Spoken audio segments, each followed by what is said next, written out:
Hello comrades, this is Chatty here, and as you guys can tell by the title, inside today's video, I'll be doing my review of Shazam, so let's get right into that. So some of the reviews of this film are, IMDb gave it a 7.8 out of 10, and Rotten Tomatoes gave it a 91 out of 100. The director of the film is David Sandberg. The budget was around $80 to $100 million, and so far box office, whenever I wrote the script, it made a little bit over $158 million, and overall, this film really surprised me. To be honest, I didn't think the trailers looked that great, and this is coming from someone who's given Batman vs. Superman, Wonder Woman, Justice League, and Aquaman all 10 out of 10s, and I love this film. This is by far my favorite film of the year, and probably one of my favorite films of all time. I know I've been saying that a lot recently inside of a lot of my recent reviews, but I think my opinion will stay the same, that this is my favorite film of 2019. First, let's start out with the cast. I thought Zachary Levi did a great job. I think this is another perfect casting choice by DC, and he's easily the best part of the film. I also did think Asher Angel and Jack Dylan Grazer, were really good inside the film as well, and I thought Jack Dylan Grazer and Zachary Levi had a really good dynamic. I thought Mark Strong was pretty good as the villain Dr. Sivana, and I think all the other actors do a pretty good job with what they're given.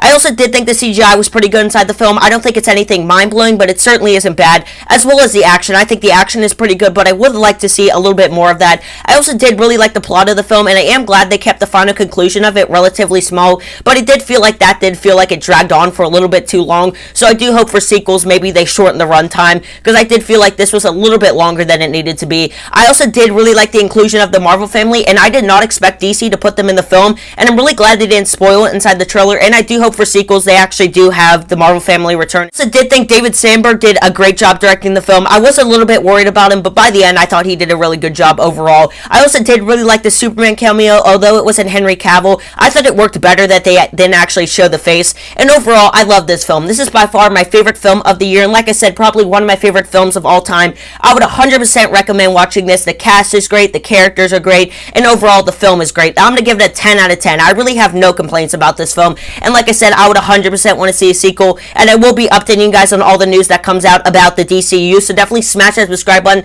drop a like on this video, and turn on the post notification bell. Go check out my last video, and I will see you guys in my next video. This is Trey signing off. Peace out.